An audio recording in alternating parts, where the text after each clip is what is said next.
Materi saya sudah terlihat Bapak Ibu. Sudah, Pak? Ya, Pak. Oke. Sudah. Nah, kali ini Bukti, Pak. Sampul. membahas berkaitan dengan isu yang sangat viral ya berkaitan. Aslinya ini sudah lama, tapi terkait nanti ke depan itu nanti ke arahnya AI atau kecerdasan buatan. Jadi saya ambil tema berkaitan dengan perkembangan kecerdasan buatan untuk masyarakat dan umat itu bagaimana. Tapi ini ditinjau dari perspektif Islam. Jadi untuk teman-teman yang non Islam. Izin Pak Imam, suaranya nggak jelas, Pak. Jauh. Oh ya, oke. Ya, suara saya sudah jelas. Jelas, Iya, Pak, sudah, Pak. sudah. Oke. Oke, terima kasih Bapak Ibu. Maaf. Ya, jadi saya ambil tema berkaitan dengan AI. Memang saat ini itu sangat pesat sekali perkembangan berkaitan dengan AI atau artificial intelligence atau kalau bahasa Indonesianya berkaitan dengan kecerdasan buatan. Saya menunjukkan di dalam Al-Quran Allah Subhanahu wa taala ini menunjuk kita sebagai umat Islam atau manusia yang membedakan dengan makhluk-makhluk lain adalah ditinjau dari kecerdasan atau akal pikiran. Maka dari itu Al-Quran berpedoman eh, orang-orang yang berilmu atau cerdas ini bisa membedakan terkait dengan mana yang baik atau hak, mana yang buruk atau yang batil. Maka dari itu hanya satu yang membedakan kita dengan makhluk lain Bapak Ibu atau dengan hewan yaitu adalah di kita menggunakan kecerdasannya. Oke, dari perspektif itu maka di dalam kecerdasan AI sebelum kita menukik ke bahas ke AI-nya ada beberapa yang berkaitan dengan kecerdasan intelektual di dalam Al-Quran. Kalau kita secara garis besar kata intelektual, jadi itu sinonim atau persamaannya seperti cerdas atau berakal, berpikiran jernih, yang berdasarkan pijakannya adalah ilmu pengetahuan atau sains. Kemudian saya eh, jabarkan lagi, kalau kita berspektif di Al-Quran, maka yang paling beriman atau orang yang paling eh, yakin akan kekuasaan atau ciptaannya Tuhan adalah orang yang menggunakan akal pikiran. Adanya langit, bumi, semua isi dan lain-lain. Itu adalah hasil dari ciptaannya Allah Subhanahu wa taala atau Tuhan yang Maha Esa. Itu harus kita bedakan atau kita renungkan. Kemudian di dalam Al-Quran ini juga berkaitan dengan interpretasi yang berkaitan dengan intelektual kecerdasan, bagaimana kita melihat, kemudian dari kita melihat itu nanti kita berpikir, dari kita berpikir nanti kita akan tahu atau mengerti, kemudian mengingat dan memahami, yang paling penting adalah mengamalkan. Jadi semua itu adalah eh, atribut-atribut yang kita miliki, ada panca indera, kita berbicara, kita mendengar, kemudian kita bisa melihat. Semua itu adalah kembali lagi kita sebagai manusia, sebagai khilafah atau pemimpin yang sudah Tuhan kasih amanat, kita bisa membedakan mana ya hak yang batil. Itu adalah entitas atau hikmah di balik kita hidup sebagai manusia. Maka dari situ kita bisa jabarkan termaktub dari Al-Quran surat Al-Baqarah ayat 30. Bismillahirrahmanirrahim. A'udzu wa idza qala rabbuka lil malaika inni ja'ilun fil ardi khalifah. Qalu ataj'alu fiha ma yuqsilu fiha wa yasfiku dima wa nahnu nasabbihu bihamdika wa nuqaddisu lak. Qala inni a'lamu ma la ta'lamun. Kalau saya ambil referensi dari Al-Quran ayat 30, Allah Subhanahu wa taala ya Tuhan bahasanya artinya Tuhan berfirman kepada para malaikat, aku hendak menjadikan khalifah di bumi. Kemudian para malaikat berkata, apakah engkau hendak menjadikan orang yang merusak dan menumpahkan darah di sana? Sedangkan kami, para malaikat itu protes ya, bertasbih memujimu dan mensucikanmu. Kemudian Allah berfirman, sesungguhnya aku mengetahui yang apa yang kamu ketahui. Nah, itu adalah yang mana membedakan kita dengan malaikat. Kalau malaikat itu memang settingannya itu dia tidak dikasih yang mana hawa nafsu. Dia disetting misalkan selalu memuji ya memuji terus sampai hari kiamat. Beda dengan perjuangan kita eh, yang menyempurnakan kita adalah dikasih rasa indera hawa nafsu dan itu bisa menjadi apa bekal untuk kita merenungkan atas kekuasaan Allah Subhanahu. Kemudian dari itu ada suatu kisah bahasanya aku hendak menjadikan khalifah ini perlu digarisbawahi. Khalifah yang bagaimana? Atau pemimpin di bumi yang bagaimana?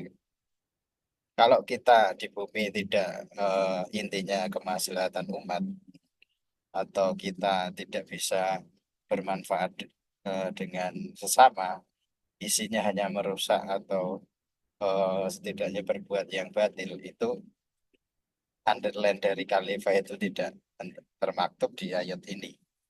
Maka dari itu perlu diresmikan atau dilegalkan atau perlu di highlight bahasanya orang yang khalifah itu sendiri adalah lakot khalaqnal insana bi ahsani taqwim, yaitu kami benar-benar telah menciptakan manusia dengan bentuk sebaik-baiknya, baik itu terkait dengan ilmunya, kemudian atribut eh, ya memahami fenomena-fenomena alam, yaitu menciptakan manusia ini dalam bentuk yang secara fisik sempurna, kemudian jauh lebih sempurna dari hewan. Kalau kita ibaratkan kita secara fisik, kita itu saudara dekatnya kita adalah gorila atau manusia hutan secara genetik itu hampir sama 98 97 kalau manusia 99. Memang yang membedakan adalah di kecerdasan itu sendiri. Maka dari itu dari situ kita bisa melihat kelebihan dari manusia. Kemudian saya ambil lagi dari surat At-Tariq ayat 5. Kita direnungkan bahwasannya semua fenomena-fenomena alam ini harus kita perhatikan, yaitu fal yang duril insanu mimma khuliq. Hendaknya manusia ini memperhatikan apa yang dia ciptakan. Dari situ eh, Tuhan menganugerahkan kita saat Nabi Adam mau dijadikan khalifah. Itu sudah diajarkan bagaimana itu bentuknya. Nah, kemudian ditarbiyah lah ibaratnya. Ibaratnya itu bentuk misalkan apel, bentuk ayam dan lain-lain. Maka manifestasi dari manusia sendiri adalah pemberian dari Tuhan sendiri, yaitu bisa menciptakan atau bisa membuat karya. Karya itu sendiri hasil buah pikiran dalam bentuk benda atau dalam bentuk seni dan lain-lain. Maka dari itu ketika Nabi Muhammad eh, tentang Homer dan judi, maka keduanya terdapat dosa besar atau beberapa manfaat bagi manusia, akan tetapi dosa keduanya itu lebih besar daripada manfaatnya. Nah, kalau kita lihat ya dari anggur, Homer itu kan biasanya jadi fermentasi anggur gitu. Nah, dia ternyata itu juga anggur bermanfaat. Itu kalau kita alih bentukkan saat dia fermentasi, maka mudorotnya itu lebih banyak atau lebih kuat. Jadi dari situ setiap ayat itu atau renungan dari situ semua itu ada hikmah dari semua kasus yang ada. Kemudian saya ambil lagi dari surat Al-An'am ayat 98. Allah Subhanahu wa taala menciptakan alam semesta itu seisinya. Kalau di Quran surat Al-Luqman ayat 10. Kemudian ada yang intinya itu dialah yang menciptakan diri satu atau Adam, maka eh, di tempat dan menetapkan tempat yang menyimpan. Sesungguhnya kami telah memperinci tanda-tanda kekuasaan kami yang bagi orang-orang yang yang memahami. Maka dari situ kita bisa melihat atau bisa merasakan tanda-tanda kebesaran Tuhan Yang Maha Esa. Kemudian di dalam Al-Quran sendiri itu banyak sekali perumpamaan-perumpamaan yang eh, kita bisa menginspirasi atau mengambil hikmah dari contoh hewan. Misalkan surat An-An'am, semut. Nah, kalau kita lihat cara hidup hewan atau ternak semut ini bisa kita ambil pelajaran itu betapa keteraturan semut saat berbaris atau saat dia berburu makanan itu dia sangat disiplin, ya disiplin lah ya. Kemudian barisnya itu satu jalan ya, dari semua pimpinannya juga ikut mengikuti semua gitu. Kemudian kita bisa melihat atau mengambil hikmah berkaitan dengan ketaatan terhadap pemimpin. Semut ini punya ratu yang itu bisa menjadi atau kelangsungan keturunannya, maka pelayanannya terhadap ratu itu excellent service. Kemudian surat Al-Ankabut itu menerangkan tentang hikmah di balik penciptaan laba-laba. Nah, laba-laba ini sendiri mampu mengeluarkan suatu dari dirinya yang itu bisa bermanfaat bagi kehidupan. Terutama jaring itu yang digunakan. Nah, jaring itu biasanya bisa digunakan untuk berburu dan juga sekaligus membuat rumah atau sarangnya ini. Maka dari itu, dari membuat rumah ini dia sudah merasa cukup dan enggak apa itu sarang ini tidak dibutuhkan oleh benda lain. Ibaratnya belajar kemandirian. Kemudian yang banyak itu berkaitan dengan dan sering kita bahas itu di surat An-Nahl tentang lebah. Filosofi lebah ini bahkan eh, Kanjeng Nabi Muhammad SAW mengibaratkan dari hadis riwayat Tirmizi Ibnu Majah, perumpamaan seorang mukmin yang baik itu seperti lebah. Dia tidak makan kecuali yang baik dan tidak memberi kecuali yang baik. Dan ini bisa diaplikasikan untuk semua manusia ya, berkaitan dengan eh, amalan yang biasa dilakukan oleh lebah itu sendiri. Bapak Ibu sekalian, dari situ kita bisa menerapkan kita itu diciptakan bisa create atau menciptakan suatu benda, maka dari kemampuan berpikir, menelaah, menurunkan tanda-tanda kebesaran Allah Subhanahu wa taala ini dia dalam bentuk teknologi. Kita bisa pungkiri kita tidak lepas dari yang namanya teknologi. Ibaratnya kita bisa aja 5 menit atau 10 menit dengan HP aja udah kelimpungan kan. Bagaimana nanti kita akses dalam pekerjaan, silaturahmi dan lain-lain.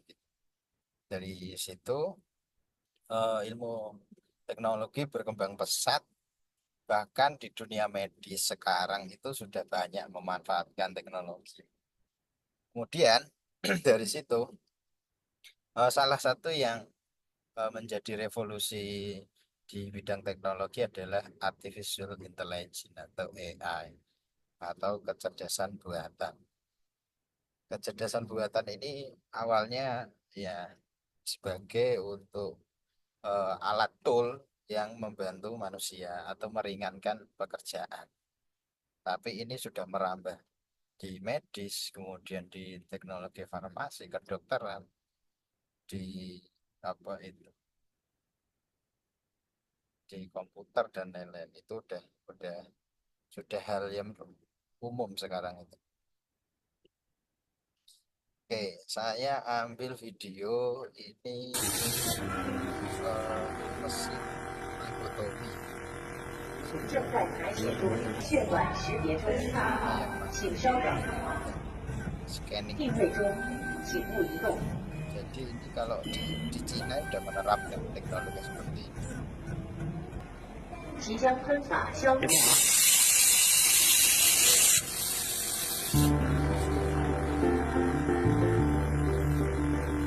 正在采血中。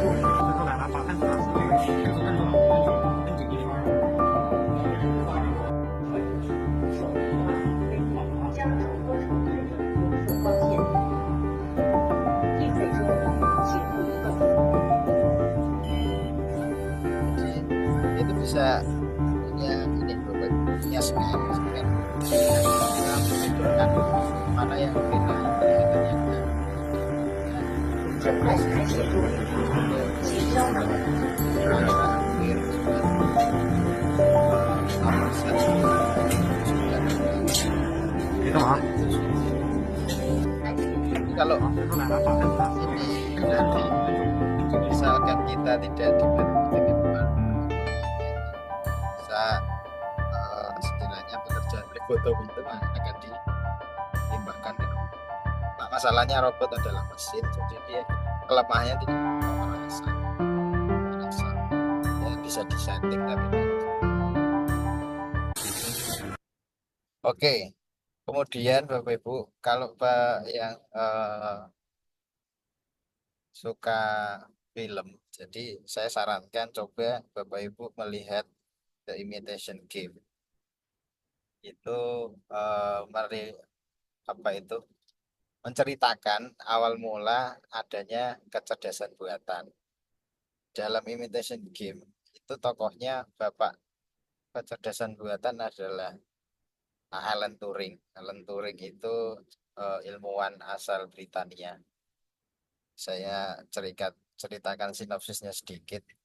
Beliau itu bisa memecahkan kode tersulit punyanya Nazi dulu, tentara-tentara Jerman ya. Namanya alat Enigma. Konon Enigma ini tidak ada yang bisa memecahkan kode tersulit ini bahkan sampai 1000 tahun yang akan datang.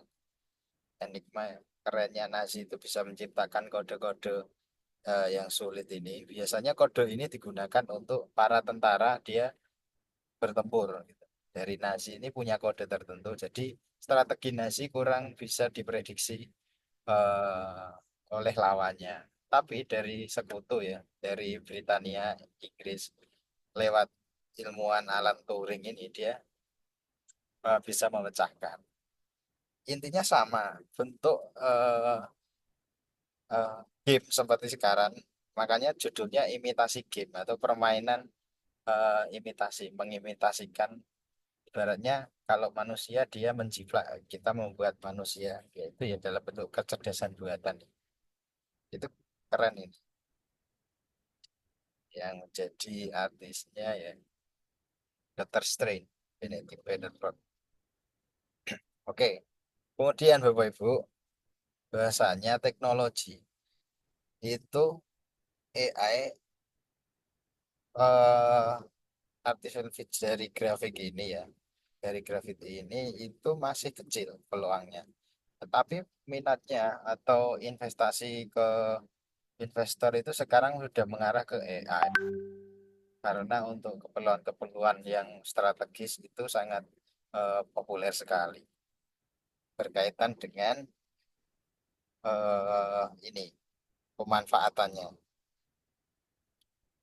Kemudian terkait dengan selain AI itu juga bisa BKS itu semua BKS itu data science untuk menganalisa pemasaran di dalam komputer. Tapi masih Menurut pembimbing apa itu artificial intelligence. Bapak Ibu, nah perubahan ini akan dilaksanakan per hari.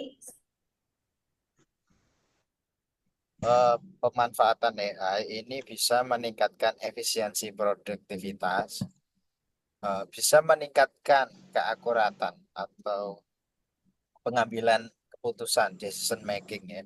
Bagaimana dalam menentukan keputusan. Atau ibaratnya AI ini sebagai teman curhat lah. Self, kita dengan meningkatkan lapangan kerja juga bisa.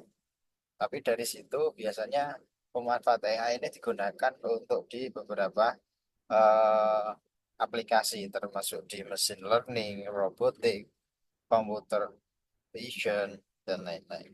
Bahkan di medicine, bahkan di medis. Oke, ini adalah timeline perkembangan-perkembangan AI dari tahun ke tahun, Bapak Ibu. Mulai dari tadi Alan Turing tadi, Turing test, kemudian berkembang. Dulu itu kan komputer masih besarnya luar biasa ya. Komputer itu pertama kali sebelum ada Microsoft itu kan besarnya serumah, hampir hampir hampir besar lah. Kemudian ada Elisa, Sekai, Deep Blue, Smash. Kemudian apa itu beberapa yang perkembangan Aibo tahun 99 itu Jepang sudah berinvestasi ke terkait robot robot ini robot Dogi untuk ini apa itu menganalisa. Kemudian ada Romba Siri. Kemudian di tahun 2017 itu awal murah ke era ini ya adanya AlphaGo ini yang dicetuskan oleh Google, dicetuskan oleh Google. Kemudian baru ke tahun 2022 itu ChatGPT rilis. Oke, ChatGPT rilis, kemudian pemanfaatannya dari situ luar biasa.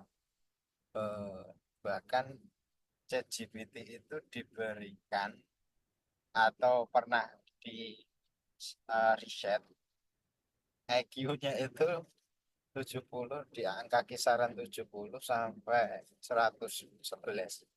Kecerdasan buatannya luar biasa dalam arti menganalisa. Dan diberikan dia keyword atau kata-kata untuk similarity-nya itu hampir 1 miliar atau berapa gitu. Saya lupa. Nah, dari situ revolusi-revolusi terkait dengan AI itu banyak sekali. Sekarang ke arah 2000, ya, ini bisa kita lihat Bapak Ibu, itu ke arah 2024 itu eh, apa itu banyak sekali regulasi yang akan nanti kita dapatkan terkait AI. Kemudian goalnya 2028 ini ada manusia robot. Itu roadmapnya yang penciptanya kayak gitu. Kemudian dari situ kenapa kok populer AI ini? Karena dari main brains dia akan berkembang ke arah pertama machine learning, kemudian nature language processingnya bagaimana, dan computer vision. Belum lagi nanti robotiknya dikasih AI, kemudian expert system, kemudian network deep learningnya, ada juga nanti bahasa-bahasa tubuh atau bahasa kompus. Itu paketnya Visualize dan lain-lain. Itu kalian bisa dilihat tuh. Kemudian pertama kita bahas yang kaitan dengan machine learning. Ini aplikasi kecerdasan buatan yang dalam bentuk model atau proses pembelajaran big data. Proses learning from data ini maka dia akan dialahkan oleh user. Harapannya apa? Dengan machine learning ini komputer ini bisa memodifikasi atau mengadaptasi dari yang di data-data yang akan diambil, kemudian itu diaplikasikan dalam bentuk perilaku atau aksi. Ya, nanti jangan kaget kalau nanti ke depan robot ini juga dikasih emosi atau dikasih perasaan. Contoh perilaku yang buat prediksi. Nah, maka dari itu biasanya sekarang algoritmanya data itu dia belajar dari algoritma ya, kecerdasan buatannya itu.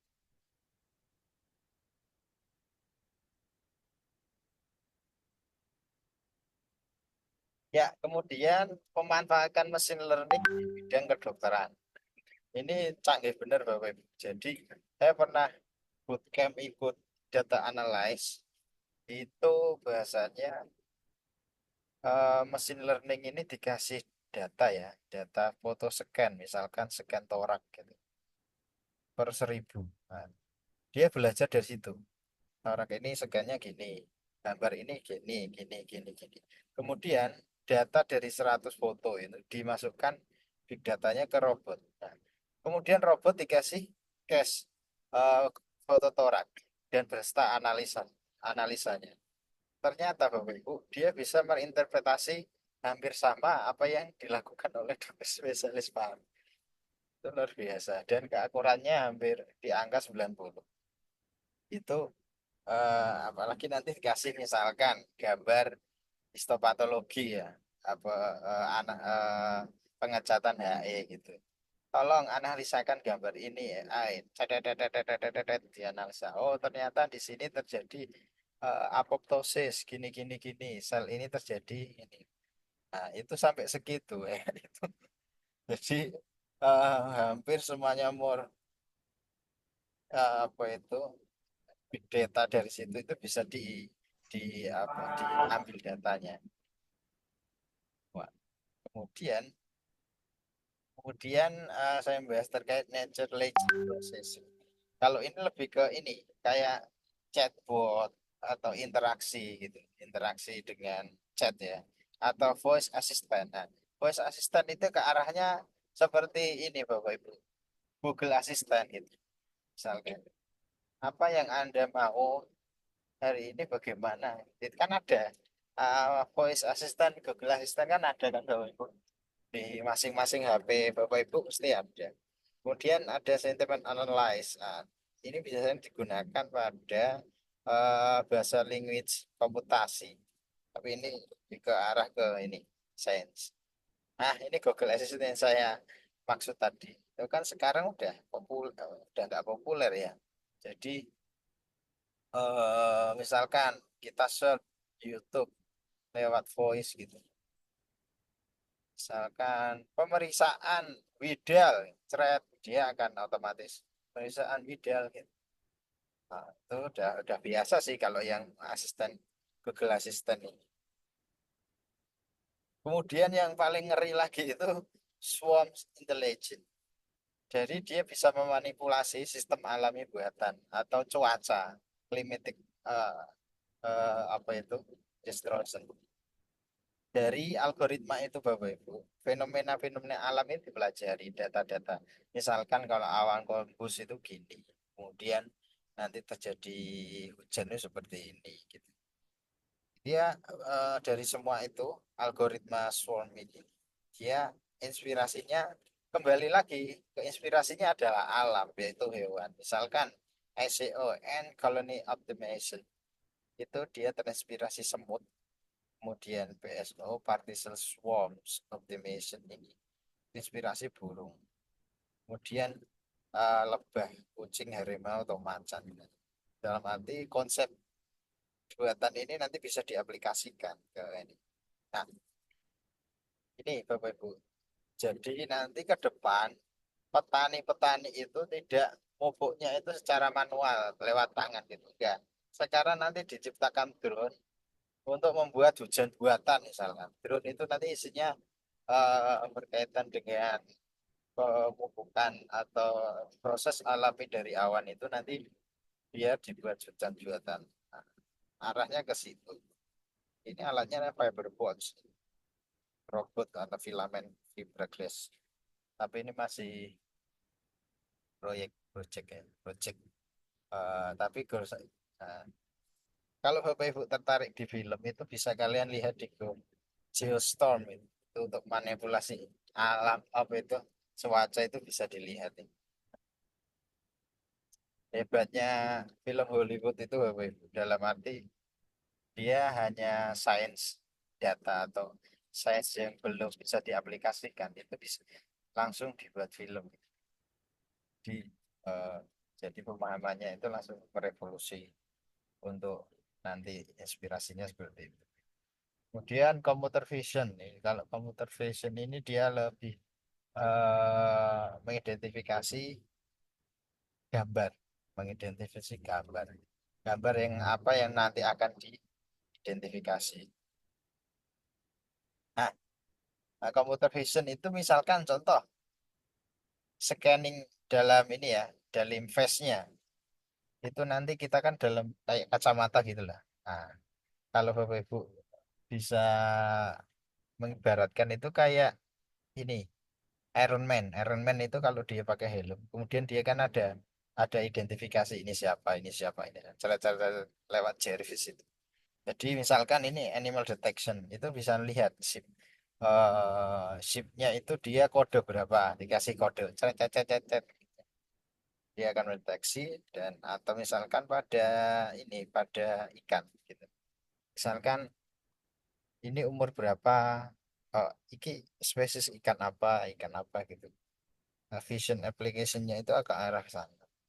Nah, ini biasanya Tony Stark ya. Dia kan biasanya lewat Iron Man itu dia bisa mengidentifikasi Sambuan bagaimana ini siapa orangnya, latar belakangnya, data KTP, big datanya udah kebongkar semua itu. Canggihnya ke arah situ. Kemudian robotika. Nah, robotika ini sekarang udah pesat sekali perkembangan robot dulu ini kan masih robot anu ya. Jadi sekarang ada cabang teknologi komputer ini mengarah pengoperasian robot lab namanya. Jadi semua pekerjaan itu dia di robot. Kemudian ada satu lagi Lucid Logic. Ini itu berkaitan dengan representasi di ini. Misalkan nasi terlalu panas, maka dia akan ada sensorik yang mana itu akan off mematikan atau off secara manual. Baratnya dia sudah ada kode-kode di setting. Misalkan rice cooker terlalu panas, dia akan berdampak dengan nasinya akan kering. Maka dia akan ada tombol alarm sendiri. Ini hampir mirip kayak di K3 itulah.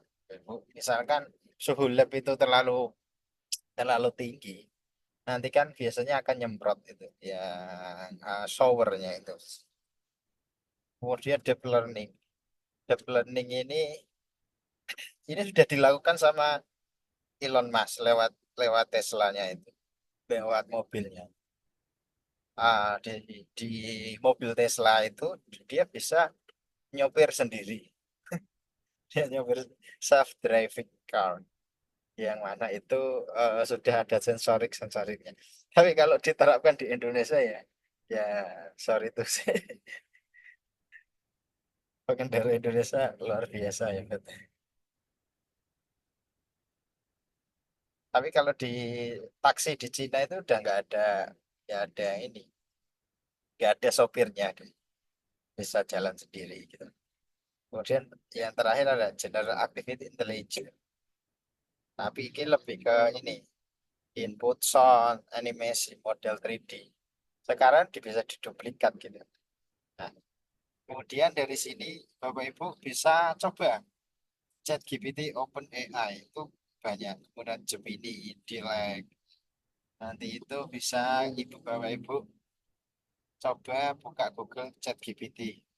Misalkan bagaimana perusahaan ideal gitu atau cari inspirasi judul skripsi untuk D4 LM itu ada semua nanti Bapak Ibu. Ini saya kasih bocoran misalkan referensi juga ada. Tolong kasihkan referensi nanti juga ada. Tapi kalau Bapak Ibu jangan langsung kalau saya sih ada deteksi untuk oh, ini chat GPT apa enggak? Saya ada. Ya. Tapi kalau untuk permudah aja lah, cari inspirasi bisa dilakukan.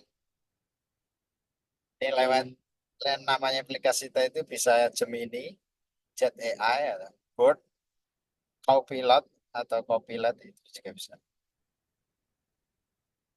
Ini yang tadi. Oke, closing terakhir biasanya